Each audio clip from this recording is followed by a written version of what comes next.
JPMorgan, we are monitoring the earnings and the reaction in the markets to these results that happened earlier this morning. On the phone with us now and jumping off the conference call for us is Mary Jane Motz. She's the director of the large cap value team at Fifth Third Asset Management. Fifth Third owns over 2.5 million shares in JPMorgan. And MJ, thanks for skipping this conference call for a few minutes to talk to us.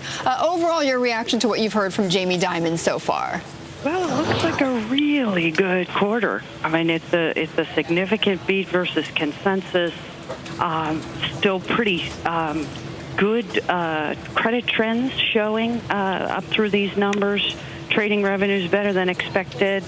Net interest margin declined, but better than expected. And, you know, overall, I think this looks like the fortress balance sheet that Jamie Dimon has noted. Yeah, but well, I mean, and I think everyone gives credit for Jamie Dimon for managing this fortress balance sheet, for managing the costs and also managing the risks. But everybody we've heard from today, though, MJ, has been talking about where's the next phase of growth for JPMorgan. They just haven't seen it yet.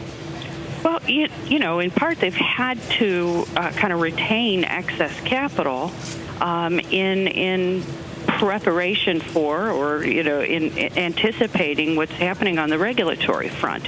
And I think Jamie Dimon's been clear about that the whole industry, but JPMorgan in particular, now has excess capital, and they won't be playing defense.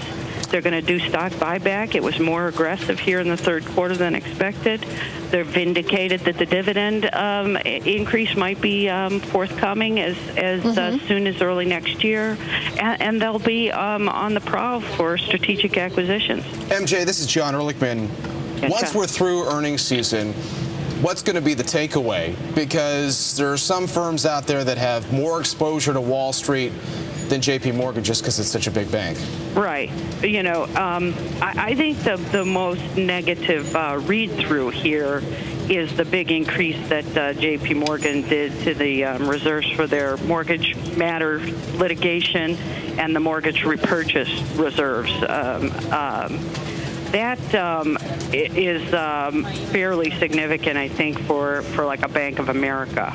JPMorgan is overexposed to early cycle credits, the credit cards, the residential real estate.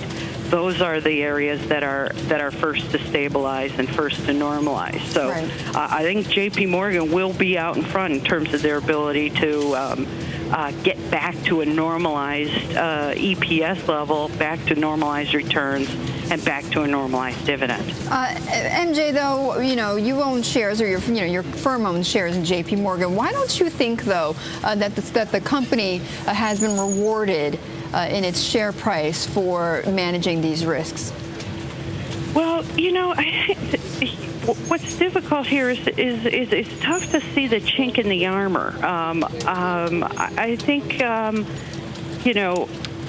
most of us are kind of skeptical about stories that unfold this way, that look like kind of the perfect situation.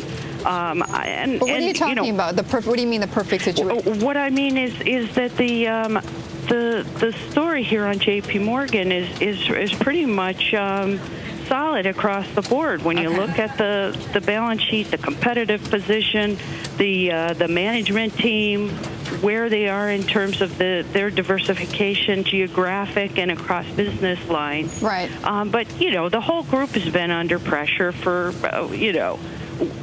weeks and weeks, months, as we've come through the Basel III announcements, and prior to that, the U.S. Financial re-regulation.